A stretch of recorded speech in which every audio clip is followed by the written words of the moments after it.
초기 국가들 부여편. 안녕하세요. 임지연입니다.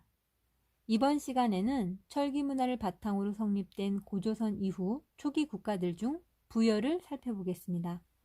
고조선과 더불어 초기 국가들에 대한 기록은 삼국지 위지 동이전에 남아있어 당시 발생한 나라들의 특징을 살펴볼 수 있습니다. 고조선이 멸망한 뒤 만주 지역에는 부여와 고구려가 등장하였고, 한강 이남 지역에는 철기가 보급되면서 마한, 진한, 변한의 3한이 나타났습니다. 부여는 고조선이 멸망하기 조금 전에 세워져 약 600년 동안 있었던 나라입니다. 송화강 유역에 자리 잡은 예맥족이 세운 부여는 만주 일대에서 가장 잘 사는 나라였습니다. 부여에는 건국 이야기 동명신화가 있습니다. 동명신화, 북쪽에 있는 탕리국 왕이 출타 중에 그의 시녀가 아기를 가지게 되었다. 왕이 돌아와 그녀를 죽이려 하자 시녀가 말하기를, 지난번 하늘의 크기가 달걀 만한 기운이 있어 저에게로 떨어져 내려오는 것을 보았는데 그대로 아기를 갖게 되었습니다. 라고 하였다. 왕이 그녀를 옥에 가두었는데 그 뒤 마침내 알을 낳았다. 왕이 그 알을 돼지 우리에 버리게 했으나 돼지가 입김을 불어주며 돌보았다. 다시 마국간으로 옮겼으나 말도 역시 그와 같이 해주었다. 왕이 크게 놀라 알을 다시 시녀에게 돌려주자 얼마 후 알에서 아기가 태어났다. 왕은 하느님이 아들이라 여겨 동명이라는 이름을 지어주었다. 동명이 장성하여 활을 잘 쏘니 왕이 그의 용맹함을 꺼리어 다시 죽이려고 했다. 이에 동명이 남쪽으로 도망하여 송화강에 이르러 활로 물을 치니 고기와 자라들이 모두 모여 물 위에 떠올라 다리를 만들었다. 동명은 그것을 밟고 물을 건너자 물고기와 자라는 물속으로 사라졌다. 목숨을 건진 동명은 길림에 도착하여 부여를 세우고 왕이 되었다. 부여에서 나와 고구려를 세운 주몽에게도 이와 비슷한 건국 신화가 있습니다. 아마도 부여와 고구려가 같은 예맥족의 뿌리이기 때문에 비슷한 건국 신화를 가진 듯합니다. 부여는 왕이 있었지만 5부족 연맹체제로 가장 큰 부족의 우두머리를 왕으로 뽑았습니다. 왕은 왕이 머무르는 곳만 다스리고 나머지는 각 부족의 우두머리가 다스렸습니다.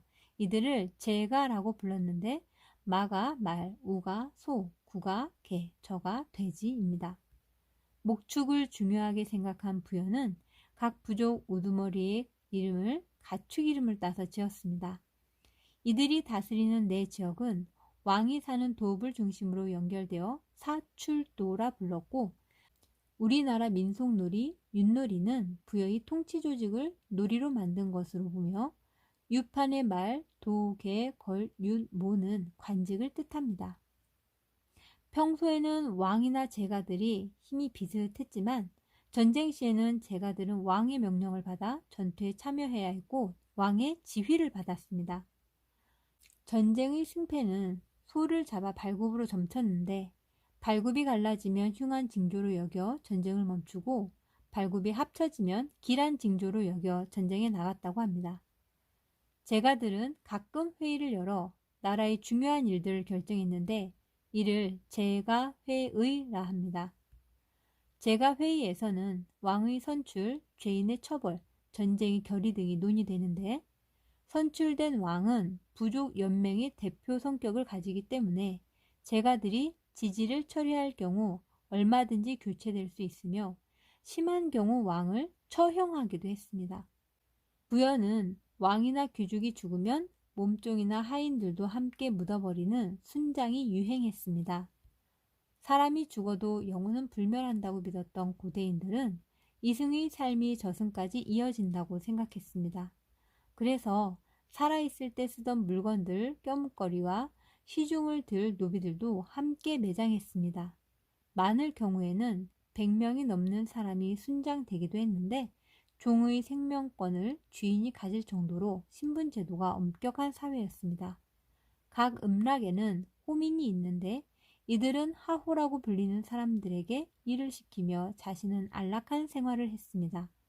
하호는 생산 노동에 종사했는데 처지가 매우 비참하여 보잘것없는 음식을 먹고 힘든 일을 하며 전쟁이 터지면 물자를 나르는 일을 했습니다.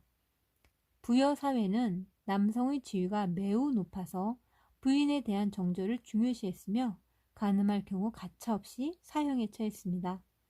남자는 여러 명의 부인을 거느릴 수 있었는데 질투가 심한 부인은 사형에 처하여 시체를 수도 남쪽 산에 버리기도 했습니다. 부인의 가족은 시체를 찾아가려면 소나 말을 바쳐야만 했습니다. 도둑질한 자는 12배를 배상해야 했으며 살인을 한 자는 사형에 처하고 그 가족을 노비로 만드는 등 연좌제를 적용했습니다. 정월 보름이 되면 사냥을 시작하기 전에 하늘에 제사를 올렸는데 이를 영고라고 불렀습니다. 사람들이 모여 며칠을 먹고 마시며 축제를 즐겼고 이때 죄수들을 사면해 주기도 했습니다. 200년대 전반까지 비옥한 요동 땅을 두고 고구려와 경쟁 관계를 지속하던 부여는 285년 선비족 가운데 모용씨 세력의 침입을 받으면서 깨지기 시작했습니다. 수도가 함락되고 왕이 죽으면서 왕족들이 피난을 하는 순환을 겪으며 중국 서진의 도움을 받아 선비족을 물리쳤지만 모용씨 세력은 지속적으로 쳐들어왔고 서진도 망하여 더 이상 도움받을 곳도 없었습니다. 선비족은 세력을 키워 전연이라는 나라를 세우고 부여를 계속 괴롭힙니다. 쇠약해진 부여에 결정타를 날린 것은 고구려였습니다.